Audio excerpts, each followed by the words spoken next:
When a newlywed fell into a volcano on their honeymoon, his wife knew exactly what she needed to do.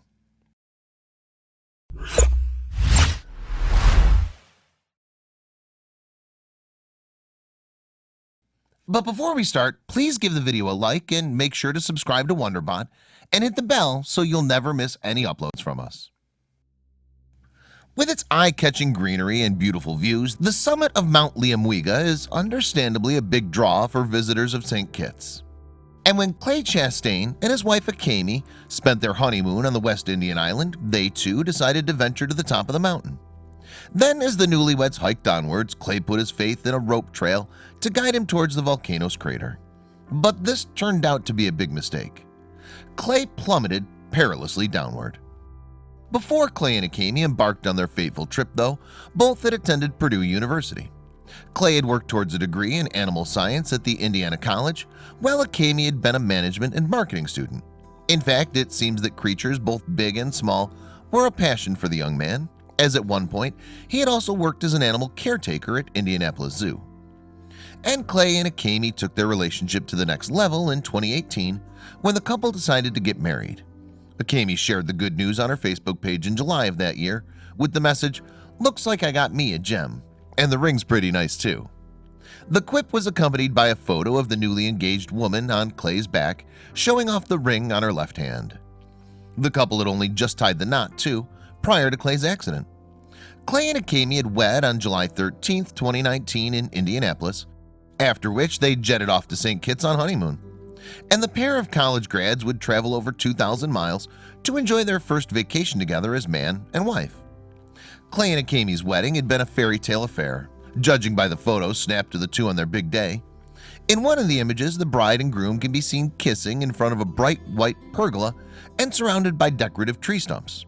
Another picture, meanwhile, shows the pair smiling happily in each other's arms.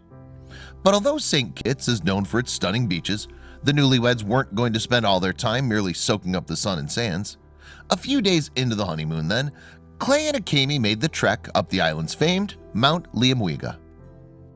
The nearly 3,800-foot-high dormant stratovolcano is one of the main attractions on St. Kitts and is known for possessing the tallest peak on the island. Traversing Mount Liamuiga's slopes is well worth it too, as those who make the trip to the summit will be treated to jaw-dropping vistas of the Caribbean Sea and the surrounding islands in the ocean. And before setting off on their journey to Mount Liamuiga, Clay and Akemi had tried to take precautions. In July of 2019, Clay told CBS Miami, "We decided we were just going to find a visitor center and find a tour guide." After getting to the area, though, the couple found that there was no such facility. Clay added, "It was kind of just the beginning of the trail, so we were just like, okay, we don't need a guide, we'll just go ahead and do it." So Clay and Akemi made the 2-mile trek up Mount Liamuiga on their own, stopping at times to take pictures on the way. And the Indiana couple's snaps from that time are envy-inducing, captured as they're amid the tranquil scenery that surrounds the volcano. But although Akemi had managed to make the jaunt to the summit, she wasn't very comfortable with heights. Realizing her discomfort, the newlywed therefore decided to stay put while her husband journeyed into the volcano's crater. Then something told Akemi that Clay's descent had gone badly wrong. Akemi later told CBS Miami, "I started getting like this feeling, this really bad feeling that something really bad had happened. I started to call down the mountain and I asked, 'Hey Clay, are you okay? Is everything all right?' Rather ominously, the young woman didn't initially receive any replies to her questions. So Akemi concentrated, listening intently for any noise that could alert her to her husband's plight.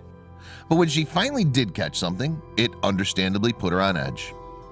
'I heard what sounded like Clay saying, 'help,' just really faintly, and I just started freaking out," she explained to CBS Miami. Even despite her terror of heights then, Akemi knew that she had to head towards the source of the sound and rescue her husband. And on her way, she encountered Clay's cell phone and bandana, both of which had been seemingly discarded. Then when Akemi eventually reached Clay, she was in for a shock. From the look on the scene, it was clear that Clay had fallen and badly hurt himself. It wasn't immediately apparent what his injuries were or how severe they were, but it was obvious that he was in trouble, and that the situation was very serious. Clay had fallen from a great height after all. He'd plummeted down at least 50 feet from the edge. The Indiana man would go on to explain the situation in which he'd found himself, saying in a July 2019 interview with CBS This Morning, "I was holding onto the ropes, kind of walking down backwards like you would a ladder. Next thing I noticed, I'm sitting on the ground with my head between my knees and vomiting up blood, and there's blood all down my shirt." Neither was Clay entirely sure how he'd ended up plunging so far, possibly up to 70 feet down, according to estimates of the drop. He added, "I think that a rope snapped and I fell, but we're not entirely certain because I don't remember falling at all." And unfortunately, there was no one else in the vicinity to lend a hand. Calling someone on the ground wasn't an option either, as the couple's location so far up meant that they had no cell phone reception. Ultimately then, Akemi would have to step in and help her husband of less than a week. So Akemi took Clay towards safety, all the while not knowing if he was going to be okay. And while Clay frequently questioned her as to when they would be off the volcano, she was unable to tell him when they could finally stop and rest. The couple paused on occasion though, so that Clay could once again vomit blood. Of this harrowing experience, Akemi told CBS Miami, "We kept going down and I was just coaching Clay and telling him how proud I was. I was just like so happy that he was conscious, at least able to move, even if he didn't know what was going on, and that he was able to lean upon me and still make his descent down." Then, following nearly 3 hours of walking, the couple made it to paramedics, who duly took Clay to hospital. And amazingly, while Clay was at the facility, it was discovered that he'd received relatively minor injuries when taking the height of his fall and impact into consideration anyway.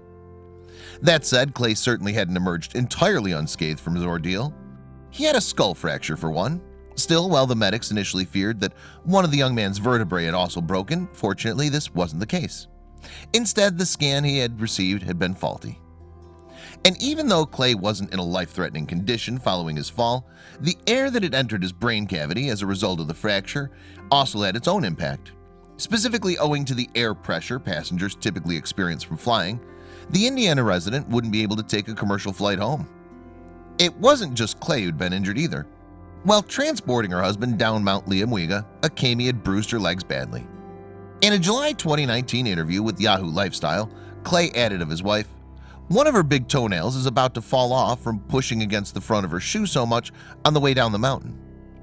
In order to get back home, then, the couple would need to privately take a medical flight to the US, even though this would come at a great cost.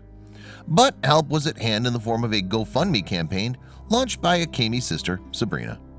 The total amount requested was $35,000, with these funds not only enabling Clay and Akemi to pay their medical bills, but also to get the injured man to hospital in Florida. People donated in the dozens too, as well as posting messages of support for the couple. Sue and Craig Svensson wrote on the GoFundMe page, for instance, "Akemi, you've been a sweet friend and big help to us since you were 14. We were thrilled to witness your sacred marriage vows and to celebrate with you just 1 week ago today." Sue and Craig added to Akemi, "You and Clay are in our constant thoughts and prayers, and we're spreading the word about your needs." Meanwhile, Clay's buddy, Kylie Randall, said of the Indiana man, "You're one of my favorite friends from growing up. I've always admired your zest for life and charisma for others." Kylie continued to Clay, "Sounds like your adventurous side had a rough day, but don't let that stop you two from more adventures and amazing memories in the future. Thank God you're okay, and your amazing new wife is so badass." And as the donations flooded in, Clay's brother, Hunter Chastain, took to the GoFundMe page to encourage others to offer yet further help. There, Hunter wrote, "The process we've made on this is amazing. We're a third of the way there.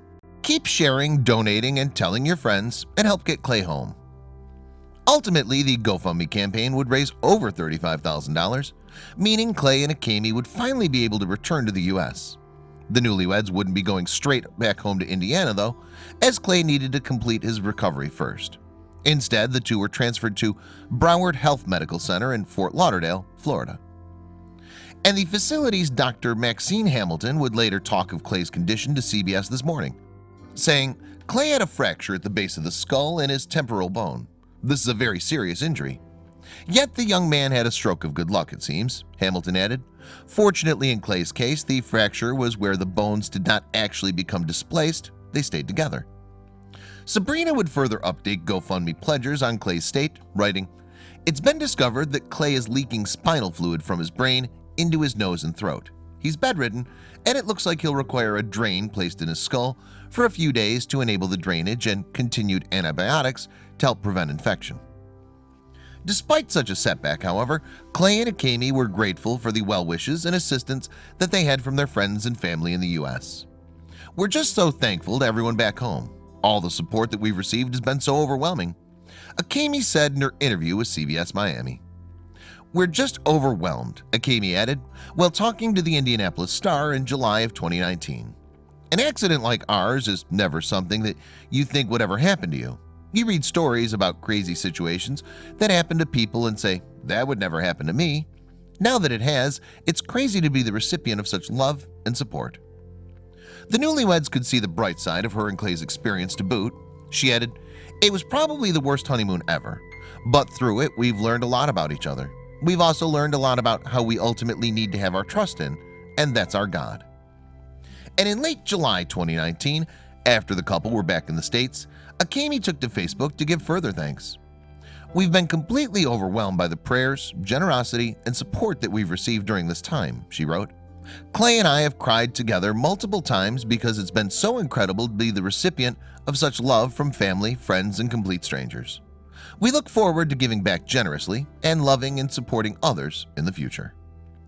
Meanwhile, in an interview with Indianapolis-based ABC affiliate WRTV, Clay revealed that he'd learned a few lessons from his ordeal, and when talking to the station, he offered a couple of tips to anyone else who was considering following in his footsteps by scaling Mount Liamuiga. Clay explained, one piece of advice I would give would be to hire a tour guide, because I'm sure they know which parts of Mount Liamuiga are safe and which parts are not, and they know how long those ropes have been up there and how safe they are to use. The newly married man went on, if you're going to climb Mount Liamuiga, don't do it alone. I don't know if I would have made it out completely in one piece without my wife to carry me out. And if you're going to do anything like this, make sure you're properly secured. Thankfully then, the future still looks bright for Clay and Akemi. And for the male half of the couple at least, his days look to be set filled with more work on behalf of animals. Just before he married, you see, he earned a master's degree in swine nutrition from Purdue. And when Clay finally recovers, it's likely that he'll take up a position at United Animal Health in Frankfort, Indiana.